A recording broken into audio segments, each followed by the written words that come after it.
Another Indian tanker has arrived in Gujarat with 47,000 tons of LPG, strengthening the continuity and resilience of the energy supply chain.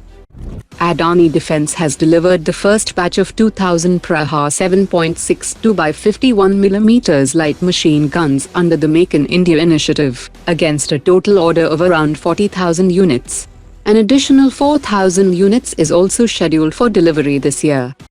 US President Donald Trump has said, "And we were ready." He said we were ready, and then they hit us, and they came from 17 different angles. They were here, they were there, we ran for our lives, it was over.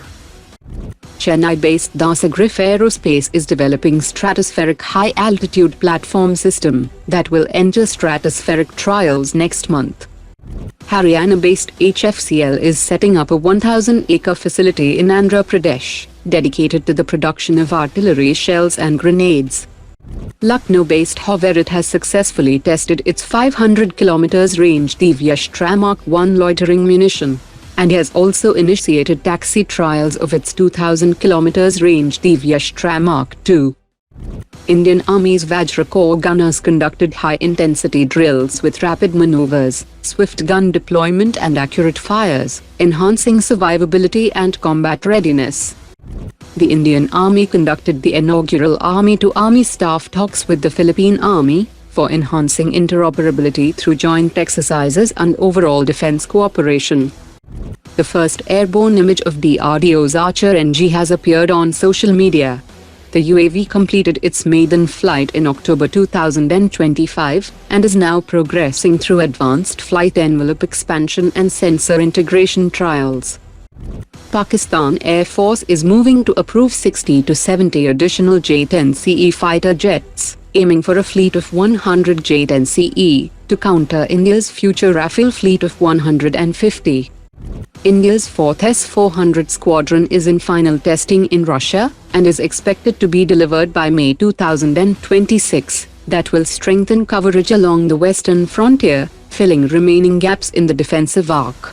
The 5th and final squadron will arrive by November this year, completing a comprehensive defensive umbrella that allows the Indian Air Force to engage hostile aircraft deep into adversary airspace. The Indian Air Force is considering procuring 6 Boeing 767-based multi-role tanker transport aircraft, alongside exploring the acquisition of around 60 medium transport aircraft that can also be adapted into tanker roles. With a requirement of at least 18 mid-air refueling aircraft for sustained two-front operations, the approach focuses on a mix of dedicated tankers and medium transport aircraft-based tanker conversions to build a flexible and scalable capability. The Defense Acquisition Council has approved the procurement of around 4 squadrons of Ghatak remotely piloted strike aircraft, with the Air Force potentially scaling up to 150 units in the long term. The platform will operate under a manned-unmanned teaming doctrine alongside AMCA and Tejas Mark II, enabling deep strikes in contested environments while reducing risk to pilots. India is advancing a next-generation road-mobile ICBM, leveraging technologies from submarine-launched ballistic missile programs like K-5 and K-6. The next-generation ICBM will use composite materials, and will be lighter than the Agni 5. Which will offer significantly longer range. It will feature advanced propulsion, composite motor casings, and improved aerodynamics, along with a payload capacity of around 3 tons. Designed for deployment on road mobile transporter erector launchers, it will enhance survivability, mobility, and deterrence by enabling dispersed and concealed operations. Today's top 3 comments.